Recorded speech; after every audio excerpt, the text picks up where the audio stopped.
So one of these patterns is that smaller animals basically have faster metabolisms. They also don't live as long and they sleep more. So when you look at, say, a mouse compared to a human, compared to a very large bodied animal, right? The mouse doesn't live nearly as long as we do. And it also needs to sleep more hours per day than we do. Why is that? And how does this maybe tie into the oxygen part of the story here? So the relationship between body size, mass specific energy consumption, and sleep need was first noted by Al Rechtschaffen, who I already mentioned, in 1974.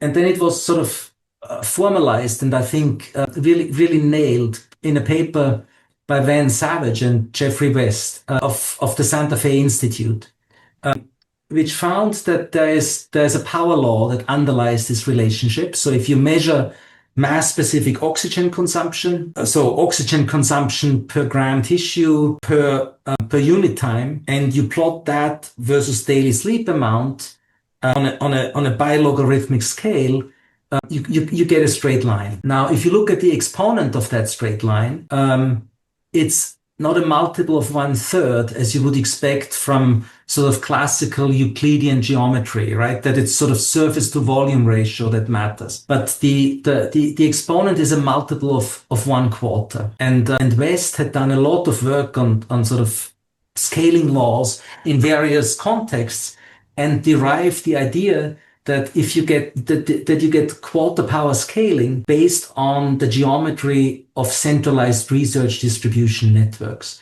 which is a fancy name for things like your cardiovascular or your respiratory system. Yeah, effectively, it's like there's an extra dimension here beyond the 3 dimensions of space.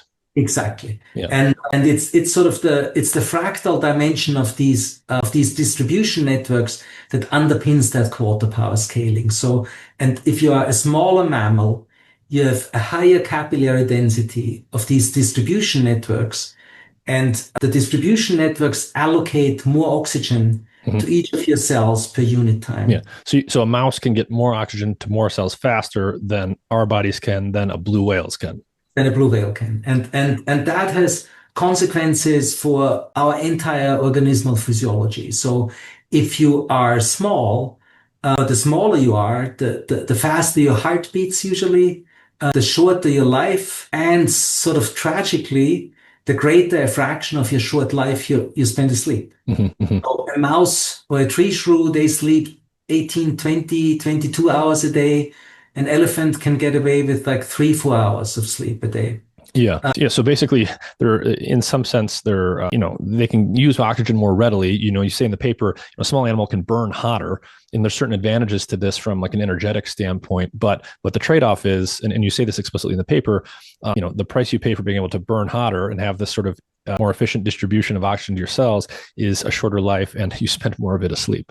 Exactly. Because your brain has to compensate for all of the side effects of what you're actually using that oxygen for. The generation of the reactant oxygen species, the lipid peroxides, all of that stuff is going to come as an inevitable consequence of this oxygen that you're distributing to your cells.